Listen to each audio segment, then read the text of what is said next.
CZ, le CEO de Binance, a démissionné de la plateforme. Donc je vais vous dire, selon moi, si c'est quelque chose de grave ou pas. Je vous ai fait la traduction, on va le lire ensemble, et puis après je vous donnerai mon avis. À savoir, pour ceux qui ne connaissent pas Binance, donc comme je disais, c'est le Chief Executive Officer, et il faut savoir, donc le PDG, hein, et c'est quelqu'un qui pèse très lourd, hein. Monétairement, il a un portefeuille aujourd'hui, un net worth de plus de 10 milliards de dollars. Et il a aussi atteint les 80 milliards de dollars lors du précédent bull run. Donc c'est quelqu'un d'expérience, il a beaucoup de compétences dans le monde de la crypto-monnaie, il a surtout des informations avant tout le monde. Donc il y a moyen qu'il dépasse de grosses fortunes d'ici les 2 prochaines années si on a un bull run qui se passe très bien. Donc, CZ, on va lire ça ensemble de suite. Aujourd'hui, j'ai démissionné de mon poste de PDG de Binance. Certes, ce n'était pas facile de lâcher prise émotionnellement, mais je sais que c'est la bonne chose à faire. J'ai fait des erreurs et je dois en assumer la responsabilité. C'est mieux pour notre communauté, pour Binance et pour moi-même. Binance n'est plus un bébé. Il est temps pour moi de le laisser marcher et courir. Je sais que Binance continuera de croître et d'exceller grâce aux bancs approfondis dont elle dispose. Je suis heureux d'annoncer que Richard Teng, notre ancien responsable mondial des marchés régionaux, a été nommé aujourd'hui nouveau PDG de Binance. Bla bla bla bla bla. Je ne vais pas tout vous lire parce qu'après, au bout d'un moment, ça va être chiant. Donc là, c'était une partie importante. Donc il a légué le poste de PDG, donc lui, il en part. Quelle est la prochaine étape pour moi? Je vais d'abord faire une pause. Je n'ai pas pris une seule vraie pause téléphone éteint depuis 6 ans et demi. Après cela, je pense actuellement que je ferai probablement des investissements passifs en tant que jeton actionnaire minoritaire dans des startups dans les domaines de la blockchain Web3, DeFi, l'IA et de la biotechnologie. Ouais, c'est ce que je vous disais, je pense qu'il va vraiment utiliser encore son expérience.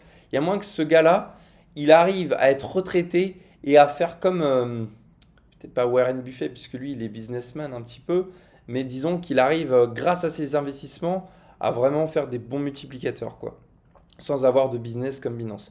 Je suis heureux d'avoir enfin plus de temps à consacrer à la DeFi. Je ne me vois pas à nouveau PDG dirigeant d'une startup.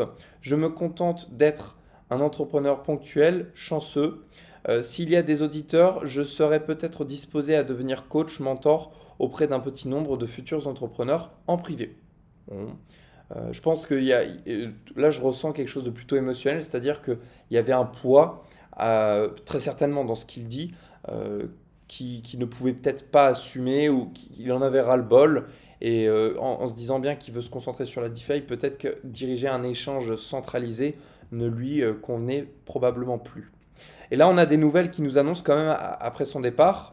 Je pense que son départ, le fait de l'annoncer, ça pourrait créer beaucoup de fuites, c'est-à-dire des personnes qui souhaitent partir de Binance, mais vraiment beaucoup. Et c'est la raison pour laquelle je pense qu'il l'a vraiment annoncé à un moment où il dit, hop, à ce sujet, je suis fier de souligner que dans nos résolutions avec les agences américaines, vous savez que Binance avait des problèmes avec la régulation aux États-Unis, n'allègue que pas que Binance a détourné des fonds d'utilisateurs et que n'allègue pas que Binance s'est livré à une quelconque manipulation de marché. Voilà, donc je pense qu'il savait, il voulait déjà partir, d'accord, mais il attendait le bon moment pour l'annoncer parce que s'il l'annonçait alors qu'on savait qu'il y avait des problèmes avec les États-Unis, peut-être qu'il y aurait eu beaucoup de départs. Là, il y a des départs, c'est certain. Je parle avec certains amis qui me disent, moi je pars de Binance, tu connais une bonne plateforme, etc. Donc bon, c'est comme ça, il y aura des départs, mais je pense qu'il a aussi voulu l'annoncer en même temps que ces bonnes nouvelles. Ces bonnes nouvelles qui disent que bah, Binance, voilà, c'est en règle avec les États-Unis. Alors après, on ne peut pas se projeter, hein, il y a sûrement d'autres choses qui ne vont peut-être pas aller, mais globalement, voilà son message. Donc, quel avis je peux vous donner par rapport à ça? Bah, je voulais commenter un petit peu par rapport à ce que CZ disait. Moi, je pense que voilà, émotionnellement, c'est surplombant pour lui. C'est en tout cas ce que je comprends après son texte. Et qu'il souhaite prendre pas une retraite, mais si vous voulez, de s'éloigner un peu de tout ça, peut-être être plus aligné avec ses valeurs de la finance décentralisée. Euh, voilà, donc je pense que c'est l'une des raisons de son départ. Mais forcément, ça créera certaines personnes partiront de Binance. Je vous fais un bref tour sur les cryptos que l'on a avec mon business partner Yannick. Je vous fais un petit brief très rapidement, ce n'était pas le sujet de la vidéo, mais c'est important que je vous montre mon portefeuille en toute transparence. Donc ça c'est le link, je l'avais acheté à 6 dollars, puis là on est encore en investissement dessus. Je vous fais rapide hein, parce que cette fois-ci, je n'ai plus le temps d'allouer mon énergie sur les crypto-monnaies, faire du trading. Je n'ai vraiment plus le temps, il faut que ce soit une zone de stockage pour moi. Donc avec Yannick, on se concentre sur nos business et il faut qu'on rend flou. Voilà, c'est comme une banque, chut, on met, il n'y a pas à réfléchir. Et c'est pourquoi on a pris des crypto-monnaies qui sont fondamentalement excellentes, qui peuvent faire vraiment des très beaux multiplicateurs, qui sont dans le narratif du bull run et qui sont techniquement dans des points extraordinaires pour faire des achats. Donc je vous les montre, vous pouvez copier si vous voulez, vous faites ce que vous voulez. Donc le link, le GLD, le IDEX, le RXD, le DINEX, le Hathor, le Caspa, oh, le Hathor qu'a mangé, le CKB, le AKT, le Nexa, le CFG, le MPL, le RNDR, le Tao et le Zephyr. Voilà. Donc ça, ce sont toutes les crypto-monnaies qu'on a dans le portefeuille. Il y en a d'autres que j'ai malheureusement pas pu afficher puisqu'elles sont sur des échanges comme Xegex. Je ne sais pas si vous connaissez. Bref, c'est des petites cryptos toutes mignonnes qui sont même pas listées sur TradingView. Donc voilà pour le portefeuille.